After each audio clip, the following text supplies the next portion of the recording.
Haryana civil services के aspirant को दिशा classes की तरफ से हमारा नमस्कार। अगर आप चैनल पे नए हैं तो चैनल को लाइक और सब्सक्राइब करें। अगर आपको वीडियो पसंद आता है तो इसे लाइक करें, अपने दोस्तों के साथ शेयर करें। यहाँ हम हरियाणा सिविल सर्विस एग्जाम से रिलेटेड तैयारी करवाते हैं। अब जो HCS में सेंटर दूर आए हैं उसको लेके जो बार बार जो हम स्टूडेंट हमारे पास तैयारी कर रहे हैं, जो हमसे जुड़े हुए हैं, उनसे रिलेटेड मैंने ये वीडियो बनाया है ताकि ये प्रॉब्लम सारे ही बच्चे फेस कर रहे होंगे, ऐसा मेरा मानना है। कि अगर आप एग्जाम नहीं देने के बारे में सोच रहे हैं तो दो तीन बातें मैं आपसे जरूर शेयर करना चाहता हूँ। पहले तो मैं ये शेयर करना चाहता हूँ भी एग्जाम क्यों नहीं देना। पहला, सेंटर दूर है। दूसरा, भीड़ है, शिवरात्रि रहेगी, शिवरात्रि की वजह से भीड़ रहेगी। तीसरा, मौसम है, दिनों दिन खराब होता जा रहा है। कई जगह कई सेंटर्स पे बाढ़ के हालात बने हुए हैं। राजस्थान जैसे राज्य के अंदर, गंगानगर जैसे जिले के अंदर बाढ़ की इतनी बड़ी खबरें आ रही है। तो मानसून उस टाइम भी एक्टिव होगा, काफी तीव्र एक्टिव होगा, तो क्या परिस्थितियां पैदा होगी। ये तीनों कंडीशंस जो हैं वो आपको एग्जाम के लिए दोबारा रीथिंक करने के बारे में कहती है कि आपकी तैयारी नहीं है। देखिए, दो तरह के कैंडिडेट है। एक तो वाकई में बिल्कुल तैयारी नहीं है, आपने पढ़ाई नहीं, पूरे सिर्फ ये सोचा था कि आखिरी के 15-20 दिन का पढ़ के चले जाएंगे और दे देंगे, तो उन लोगों को सेंटर पे नहीं जाना चाहिए, उनको एग्जाम में अपीयर होने की जरूरत नहीं। लेकिन चूंकि ये एग्जाम आप देखिए 26/2/2021 को नोटिफिकेशन निकला था और 26/7/2022 लगभग 510 दिन के बाद में ये एग्जाम हो रहा है। 510 दिन के बाद में PCS का एग्जाम 2 साल की तपस्या होती है। 2 साल में एक बार आपको देने का मौका मिलता है। एक सरकार अपने कार्यकाल में 2 नहीं तो 1 PCS का एग्जाम कराती है।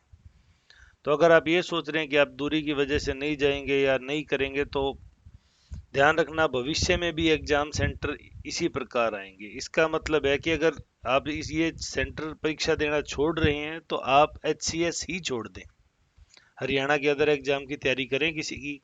क्योंकि आप RAS का एग्जाम देंगे तो RAS में तो आपको राजस्थान में कोटा, डूंगरपुर, झालावाड़, बांसवाड़ा तक अदर स्टेट के कैंडिडेट को फेंक दिया जाता है।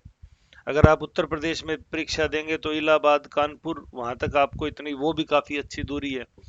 उत्तराखंड में आप देखेंगे अल्मोड़ा तक सेंटर जारी कर दिए जाते हैं। हिमाचल प्रदेश में शिमला, ऊना, डिस्टेंस वाइज अगर वो 50 किलोमीटर कम है तो वहाँ पहाड़ी रीजन होने से चढ़ने में इतना अधिक समय लग जाता है।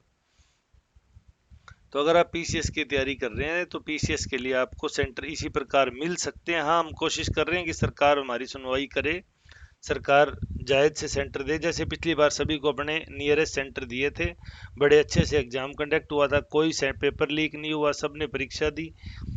इस बार कंपटीशन बेहद कम रहने वाला है। इसका आधार ये है कि जब पिछली बार सब कुछ नॉर्मल था तो लगभग 72,000 प्लस स्टूडेंट ने, 72,000 के करीब, कितने में से 1,48,000 में से 72 या 74,000 के करीब बच्चों ने परीक्षा दी थी। इस बार जब सेंटर इस तरह सभी को 300 से 200, 300, 400 किलोमीटर तक फेंक दिया, हमारा जो कोचिंग का इसका तजुर्बा, एक्सपीरियंस है पब्लिक सर्विस एग्जाम का, 50,000 के करीब एस्पिरेंट है वो परीक्षा में अपीयर होंगे। मतलब 1/3 बच्चे हैं वो परीक्षा में अपीयर होंगे। इन 50,000 में से 2100 बच्चे हैं जो प्रीलिमिनरी एग्जाम क्लियर करेंगे, अप्रोक्सीमेट। ये राउंड फिगर नहीं है, ये अप्रोक्सीमेट है। 2100 बच्चे हैं वो प्री एग्जाम क्लियर करेंगे। उन प्री एग्जाम में से फिर 3 गुना लगभग 450 से 500 बच्चे मेंस क्वालिफाई करके इंटरव्यू देंगे और 150 के करीब हैं वो आपको कैंडिडेट है वो फाइनली सेलेक्ट होंगे। 50,000 में से 2,000 में आना काफी आसान है, लेकिन भविष्य में जब तैयारी हो जाएगी तो ये 1,48,000 परीक्षा देने वाले 2 लाख बन जाएंगे। हम देख रहे हैं नंबर ऑफ पोस्ट की संख्या 100 से भी कम चली गई है, 90 के करीब पोस्ट रहने वाली है। तो तब आपको तकरीबन 1.5 लाख बच्चों में से, और 90 बच्चों का इसी अनुपात में अगर हम बात करेंगे तो तकरीबन 1500 के करीब बच्चे हैं वो प्री क्लियर करेंगे। आपको उस कंपटीशन में भी उतरना पड़ेगा। तो अगर आप HCS ही छोड़ रहे हैं भविष्य के लिए तो आप इस परीक्षा को देने ना जाइए अपनी तैयारी के आधार पे। हाँ, एक आपने बिल्कुल भी तैयारी नहीं की है, आपने सिर्फ फॉर्म फिल किया था, सोचा था दे देंगे, HCS दे के आएंगे, देखेंगे, तो आप मत जाइए। तो ये आपका एग्जाम नहीं रहा, क्योंकि अब ये 5 से 6 हज़ार रुपये खर्चे का एग्जाम हो गया। साथ ही सरकार को अपनी बात पहुंचाने का कोई भी जरिया मिले, चाहे वो जनप्रतिनिधि मिले, चाहे सोशल मीडिया मिले, ट्विटर मिले, जहां भी मिले, गरिमामय शब्दों में, बड़े सधे हुए शब्दों के साथ सरकार से निवेदन कीजिए भी इस मामले में हमारी सुनवाई करें, अपनी सख्ताई बढ़ा दे, सेंटर की निगरानी बढ़ा दे, सेंटर पे सख्ताई बढ़ा दे, सेंटर पे गर्दन ही ना हिलाने दो, वो चीजें पॉसिबल है। लेकिन थोड़ा सेंटर है वो 100 किलोमीटर की विद इन रेंज सभी का कर दिया जाए। अगर कुछ बच्चों का कर रखा है तो बाकी बाकी बच्चे भी हकदार है, वो कोई पनिशमेंट के हकदार नहीं है। तो सरकार से हमारा इस मामले में भी अनुरोध रहेगा कि सरकार थोड़ा सा निर्णय ले। बाकी आप क्या सोचते हैं हमें कमेंट सेक्शन में जरूर बताइए। आपकी कोई क्वेरीज है तो आप कमेंट सेक्शन में पूछ सकते हैं, हम आपको जवाब देने की पूरी कोशिश करेंगे। वीडियो में अंत तक बने रहने के लिए धन्यवाद। आपका दिन शुभ हो।